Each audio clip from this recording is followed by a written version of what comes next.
Hello everyone, welcome to midweek 5. Trust you're having a good week. Not sure if you've noticed or not, but there's a lot more people out and about, running or walking or cycling. It seems like there's more people than normal. They say that dogs are very happy with lockdown. I know our dog Freya is very happy. The danger in lockdown is that we'd all become couch potatoes, we'd all blob out in front of the TV.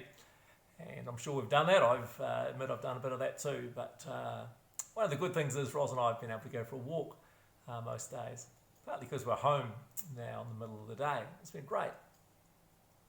So while some habits have come to a grinding halt in lockdown, there's been some new ones developing.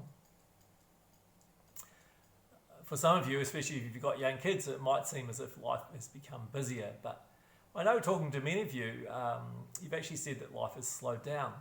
Even those of you with families have said that you're no longer rushing to take kids to swimming or ballet, and actually things are more relaxed. Now, if this is not your experience, please don't beat yourself up. We're all coping with this and experiencing this differently. One of the biggest hindrances to being aware of the presence of God is our pace of life. This lockdown is potentially, for some of you anyway, an opportunity to slow, to stop, to breathe, and to be aware of the presence of God. And a great way you can do that is with a habit called examine. It's an ancient practice that many Christians throughout the century have found really helpful, and it's one that I've recently picked up again. The purpose of an exam, if you do an exam, is to find out how much you know about a certain subject. To pass an exam, you need attention, you need some focus, and you need some time. So say them with a daily examine. A daily examine is a technique of prayerful reflection on the events of the day in order to detect God's presence and discern His direction for us. It can help us see God's hand in the whole of our life experience.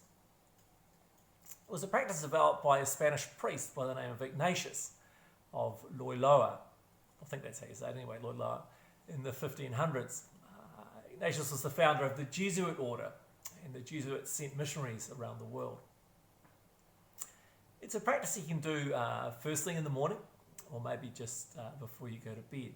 Maybe it needs about 10 minutes to do. It fits well with actually the habit of journaling. Now, there's some different variations of this practice, but typically it has 5 parts. The first is simply to stop and to ask God to review your day, for Him to show you, for God to show you your day from His perspective, as it were, for Him to shine His light over everything. Secondly, just take some time to give thanks to God. Each day is a gift from Him. Be grateful for what He has brought into your day and the blessings you've received. The third part is to review and to think through the activities and events of the day. Think of the different people you've met and encountered, the activities you've done. Think too about the emotions that you've experienced. Ask the Holy Spirit to guide you. It doesn't need to be exhaustive of every single thing, but what are some of the key things that come to mind? And once you've done that, reflect on the things that drew you closer to God and what drew you away from God. Where were you aware, or most aware of His presence, or least aware of His presence? And that will naturally lead you to pray. Maybe you need to ask God to forgive you for times when you haven't done the right thing, or you've moved away from God, as it were. Or it might be that you actually need to forgive someone because you're still carrying some emotion from something that was done or said. It might lead to prayer for healing or reconciliation or release. So allow that review to lead you in prayer. And then the last part of it is simply to offer God the next day. Ask God to be present in your thoughts and actions and relationships as you think about the day to come, that you want to be fully alive to the presence of God.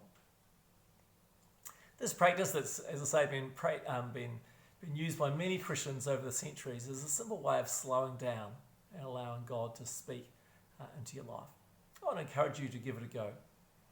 And like any habit, don't be discouraged if at first it feels a bit awkward, or not that comfortable, or it just takes a while to get used to.